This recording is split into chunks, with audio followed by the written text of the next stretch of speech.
যারা প্রতিষ্ঠা করেছেন ওই সমস্ত মাশায়েখ হযরতে কেরাম ঈদে মিলাদুন নবী মাহফিল করেছেন, তাদের কিতাবে লিখেছেন তারা আয়োজন করে, সিন্নি করে, তবারক করে, মানুষকে খাওয়ায়া বিলায়া তারপরে ঈদে মিলাদুন নবী মাহফিল করেছেন। কথা বলেন ঠিক কিনা?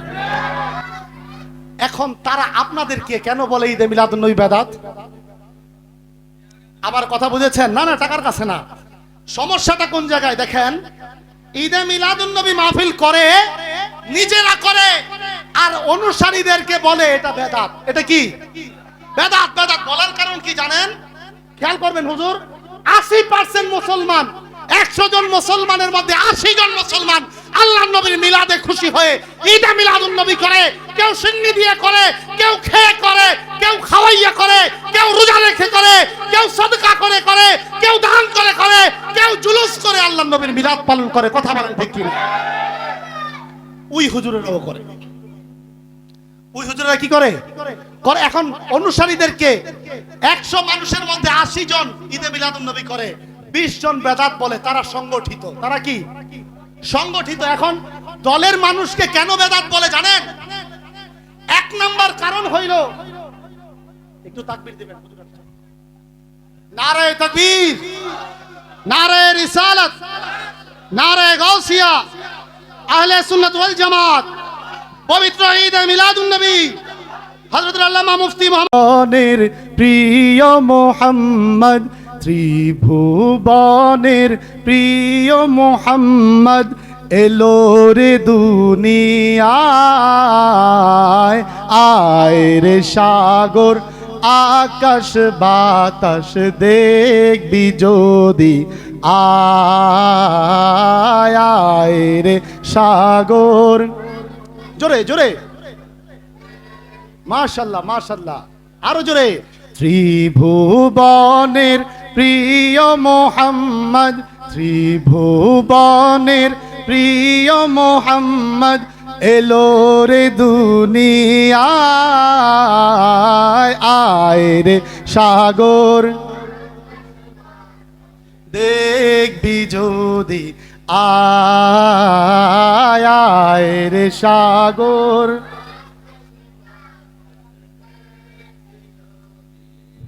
ধুলির ধরা বেহেশতে আজ জয় করিল, দিল রে লাজ। ধুলির ধরা বেহেশতে আজ জয় করিল, দিল রে লাজ। আজকে খুশির ঢল নেমেছে ধূসর সাহারায়। আয় রে সাগর দেখবি যদি, আয় আয় রে সাগর।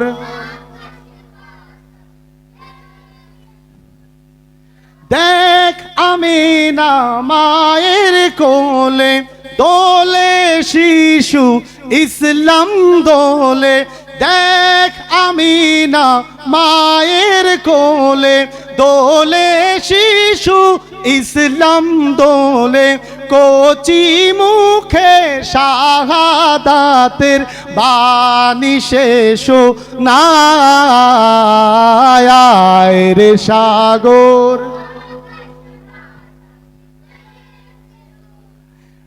আয় আয় রে সাগর। আকাশ বাতাস সকলে জবান ছেড়ে দিয়ে বলি আলহামদুলিল্লাহ। আমরা খুশি না বেজার? আব্দুল আজিজ দেহলভী রহমতুল্লাহি আলাইহি, ওনার আব্বা ছিলেন আব্দুর রহিম রহমতুল্লাহি আলাইহি। উনি শাহ ওয়ালিউল্লাহ মুহাদ্দিস দেহলভী রহমতুল্লাহি আলাইহি, ওনার আব্বা ছিলেন হযরতে আব্দুর রহিম রহমতুল্লাহি আলাইহি। উনি আল্লাহর নবীজির মিলাদ করতেন। দেখেন, আল্লাহর নবীজির মিলাদ করতে যাইয়া একবার তার ঘরের মধ্যে প্রত্যেক আল্লাহর নবীর মিলাদ করছেন, উনি সারা রাত কান্না করলেন, বিবিকে ডাক দিলেন, বিবি ঘরে কি আছে? বিবি বলে, হুজুর ঘরের মধ্যে তো কয়টা চনা বুট ছাড়া আর কিছু নাই। বলেন চনা বুট রান্না করো। নবীজির মিলাদ ধুমধাম করে করেছি যখন টাকা পয়সা ছিল, এখন নাই, চনা আছে, চনা দিয়ে করি। নবীজির মিলাদ তো ছাড়া যাবে। নবীজির মিলাদ করলেন। নবীজির মিলাদ করার পর মানুষদেরকে এই চনাবুট দিলেন। চনাবুট দিয়ে মনের আক্ষেপ নিয়ে কান্না করতে করতে ঘুমায় যাইতে দেরি। ওই ঘুমে আব্দুর রহিম রাহমাতুল্লাহ আলাইহির স্বপ্নের মধ্যে কামলিওয়ালা নবীজি ধরা দিয়ে দিলেন। আব্দুর রহিম রাহমাতুল্লাহ আলাইহি দেখেন আল্লাহ নবীজি ওই চনাবুট গুলো গ্রহণ করছেন। আল্লাহু আকবার বলেন। মিলাদ যদি অন্তর থেকে হয় আমার নবী কবুল করবেন। সুবহানাল্লাহ। যারা মিলাদ পড়ে না তারা দুর্ভাগা, কপাল পোড়া, দুনিয়ার সবচাইতে বড় ফকির, সবচাইতে বড় কৃপণ, সবচাইতে বড় আকলহীন হচ্ছে তারা। নবীজির মিলাদে আমরা খুশি না বেজার? সবাই বলেন খুশি না বেজার? আল্লাহ নবীজির মিলাদে খুশি হওয়ার জন্য নির্দেশ দিয়েছেন। বেজার তো হয়েছিল শয়তান। কে হয়েছিল? নবীজি নিজে প্রত্যেক সোমবারে রোজা রেখে মিলাদ পালন করেছেন। সাহাবায়ে কেরাম পালন করেছেন রোজা রেখে, সবাই পালন করেছেন নবীজির মিলাদ। কাইফিয়ত তো পরিবর্তন হয়, কাইফিয়ত পরিবর্তন হয়। আপনি নবীজির মিলাদে খুশি হবেন, যেইভাবে ইচ্ছা খুশি হবেন, সেইভাবে আমার আল্লাহকে রাজি করার জন্য আপনার অন্তর থেকে যখনই মিলাদ পড়বেন, অন্তর থেকে হলে সেটা কবুল করার মালিক কে? আল্লাহ। আল্লাহ পাক রব্বুল আলামিন আমাদেরকে সর্বাবস্থায় অন্তরের মধ্যে এই সিনার ভিতরে জান থাকা অবস্থায় প্রত্যেকটা বছর, প্রত্যেকটা মাস, প্রত্যেকটা সপ্তাহ, প্রত্যেকটা দিন, প্রত্যেকটা মুহূর্ত নবীজির আগমনে খুশি হওয়ার তৌফিক দান করুন। সকলে বলেন আমিন। বন্ধুরা আমার, বাবাজিরা আমার, আল্লাহ পাক আমাদেরকে 5 ওয়াক্ত নামাজ জামাত সহকারে আদায় করার তৌফিক। মুসলমান নবীর মিলাদ করে ওই 20% যে করে না, যাদের কথাই করে না, ওই হুজুরেরাও ঈদে মিলাদে রাসূল করে, দেশে করে, দেশের বাহিরে করে। মূল কথা হচ্ছে যদি তারা ঈদে মিলাদুন নবীর ব্যাপারে বেদাত যদি না বলতো, যদি বলতো পালন করো, তাহলে তাদের অনুসারীরা দেখতো সুন্নি মুসলমানের ঈদে মিলাদুন নবী মাহফিলে আল্লাহর নবীজির যেই শান চলে, তারা যদি বলতো নবীর মিলাদ করো, ওই 20% তাদের ঘরে থাকতো না, সব সুন্নি হয়ে যাইত। কথা বলেন ঠিক? এই জন্য করে করে কোথায় করে? ওই চিপা চাপার মধ্যে। কোথায় করে? না বাথরুমে না। কোথায় করে? হ্যাঁ, বেতন বন্ধ হয়ে যাবে, টাকা বন্ধ হয়ে যাবে, ইনকাম বন্ধ হয়ে যাবে। কিন্তু নবীর মিলাদ কি করে? করে করে ইসলামিক ফাউন্ডেশনে 12 দিন ব্যাপী। আসলে আমাদের ঘরানার লোক 2-1 জন যায়, সব তারা যায়। 30 দিন বলেন, 12 দিন বলেন, সব তারা যায়। এই যে তারা যে পালন করে, তারা তাদের অনুসারীদেরকে বলে না তোমরা মিলাদ পড়ো, মিলাদ পড়লে তারা সুন্নিদের মাহফিলে যাবে। যাওয়ার পরে তারা সুন্নি হয়ে যাবে। তারা এসে দেখবে আমাদের হুজুরেরা তো নবীর মিলাদের নাম দিয়ে কোনো আলোচনাই করে না। একটা সুন্নি মাহফিলে যাওয়ার পর, সুন্নি কনফারেন্সে যাওয়ার পর নবীজির শানের যেই চর্চা হয়, নবীজির মিলাদের যেই চর্চা হয়, খোদা কি কসম, একজন মানুষের অন্তর নবী প্রেমের ভাষা হয়ে যাবে। কথা বলতে থেকে খুব আফসোস লাগে তাদের জন্য। নবীর মিলাদে খুশি কে? বলেন না, নবীর মিলাদে খুশি কে? আল্লাহর ফেরেশতারা খুশি, আল্লাহর নবীরা খুশি, আল্লাহর মাখলুকাত খুশি। যখন নবীজি, যেই দিন নবীজি এই দুনিয়ার জমিনে তাশরিফ নিয়ে এসেছেন, দুনিয়ার জমিনে যেই দিন কদম মোবারক ফেলেছেন, সেই দিন একটা পাখি আর একটা পাখিকে ডেকে বলে, জানো জানো আজকে রাহমাতুল লিল আলামিন নবীজি দুনিয়ায় এসেছেন। সুবহানাল্লাহ। আপনারা জোরে জোরে সুবহানাল্লাহ বললেন না? আপনারা খুশি না বেজার?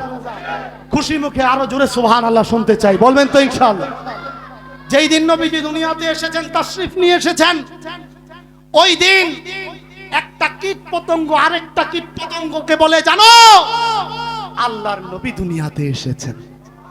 সাগরের এক মাছ আরেক মাছকে বলে, জানো জানো আজকে এমন দিন যেই দিন রাহমাতুল লিল আলামিন দুনিয়াতে এসেছেন। সুবহানাল্লাহ।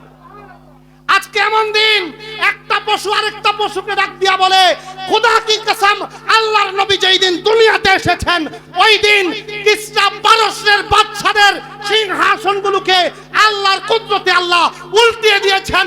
2 জাহানের বাদশা কামলিওয়ালা দুনিয়াতে এসেছেন। সুবহানাল্লাহ। বন্ধুরা আমার, বাবাজিরা আমার, আফসোস তাদের জন্য, আফসোস তাদের জন্য। খুশি হইতে বলেছেন কে?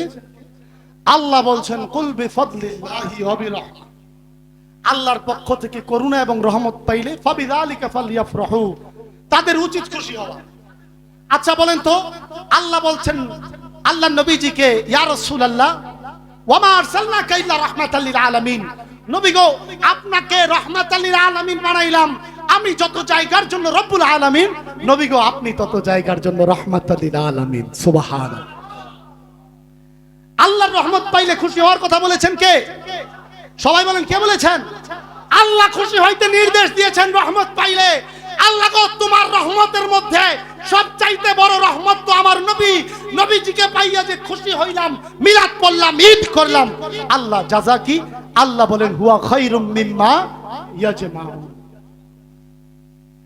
আল্লাহ বলছেন হুয়া খায়রুম মিম্মা ইয়াজমাউন। ওই যে আল্লাহর রহমত পাওয়ার দিন খুশি হওয়ার মর্যাদা, আল্লাহ বলেন তারা যা কিছু জমা করেছে সবচেয়ে বেশি উত্তম। সুবহানাল্লাহ বলেন, জবান ছেড়ে দিয়ে বলেন আল্লাহু আকবার বলেন। আল্লাহ নবীর মিলাদে খুশি হইলে এটার মর্যাদা আপনি সারা জীবন যত টাকা পয়সা কামাইছেন তার চাইতে বেশি। সুবহানাল্লাহ। আপনি সারা জীবন যত ধন দৌলত কামাইছেন, সম্পদ কামাইছেন, সম্মান কামাইছেন, আপনি দুনিয়ার মধ্যে যত বড় যশ খ্যাতি অর্জন করেছেন, ডাক্তার ইঞ্জিনিয়ার হয়েছেন, সবচাইতে বড় নিয়ামত হচ্ছে, এই সমস্ত আমলের চাইতে বড় নিয়ামত হচ্ছে আল্লাহর রহমত পাওয়ার দিন খুশি হওয়া। সুবহানাল্লাহ। ও বন্ধু, একটু চিন্তা করে দেখেন, সারা জীবন যা আমল করেছেন, আমার ক্ষুদ্র বিবেকে বলে ওই আমলের চাইতে আল্লাহর রহমত পাওয়ার দিন খুশি হওয়ার মর্যাদা বেশি। রহমতের মধ্যে সবচাইতে বড় রহমত হচ্ছে রাহমাতাল লিল আলামিন। এই দিন যদি খুশি না হই, আল্লাহ বলছেন লাইলাতুল কদরি খায়রুম মিন আলফি শাহর, এক রাতের মর্যাদা 83 বছরের চাইতে বেশি, 1000 মাসের চাইতে বেশি। সুবহানাল্লাহ। ওই রাত পাইলাম কার জন্য বলেন না? সাধারণ বিবেকে একজন রিকশাওয়ালাও বলতে পারবে নবীজি এসেছেন তো কোরআন এসেছে, নবীজি এসেছেন দ্বীন এসেছে, নবীজি এসেছেন হাদিস এসেছে, নবীজি এসেছেন নামাজ এসেছে, নবীজি এসেছেন রোজা এসেছে, নবীজি এসেছেন যাকাত এসেছে, নবীজি এসেছেন হজ ফরজ হয়েছে, নবীজি এসেছেন, আল্লাহ নবীজিকে বানাইছেন, আমাদেরকে মানুষ বানাইছেন। নবীজি সৃষ্টি না হইলে কুল কায়নাতের কিছুই সৃষ্টি হইতো না। কথা বলেন ঠিক কি? আল্লাহ বলছেন বান্দারে রহমত পাইলে খুশি হইতে হবে, রহমত পাইলে খুশি হইতে হবে। সবচাইতে মূল্য বেশি। এর চাইতে মূল্যের আর কিছু আছে? এর চাইতে মূল্যের আর কিছু আছে? ঈদ পাইলাম কার জন্য? নবীর জন্য। দিন পাইলাম নবীর জন্য, কোরআন পাইলাম নবীর জন্য, আল্লাহকে পাইলাম নবীর জন্য। কথা বলেন ঠিক কি? আফসোস তাদের জন্য। আফসোস কাদের জন্য? বলে নবীর মিলাদ নাই। যে বলে নবীর মিলাদ নাই সে মুশরিক। সে কি? মুশরিক। মুশরিক শিরিক করলো। মিলাদ নাই কার? আল্লাহর। কার মিলাদ নাই? আল্লাহর কোন মিলাদ আছে? জন্ম আছে? আল্লাহর কোন জন্ম আছে? আল্লাহকে কেউ জন্ম দিয়েছে? কুল হুয়াল্লাহু আহাদ আল্লাহুস সামাদ লাম ইয়ালিদ ওয়া লাম ইউলাদ ওয়া লাম ইয়াকুল লাহু। যে বলে নবীর মিলাদ নাই সে হচ্ছে মুশরিক। সে কি? মুশরিক। বন্ধুরা আমার, বাবাজিরা আমার, দেখেন আফসোস হয়, প্রথম কাতারে আল্লাহ নবীজির পেছনে যে নামাজ পড়তো একেবারে মুসল্লির বেশে, সে ছিল মুনাফিকদের সর্দার। সে ছিল কি? অনেকেই নামাজ পড়তো কিন্তু একেবারে জবুথবু হয়ে বসে যে নামাজ পড়তো সে কি? মুনাফিকদের সর্দার। আব্দুল্লাহ ইবনে উবাইদের মতো নামাজ পড়লে নামাজ হবে?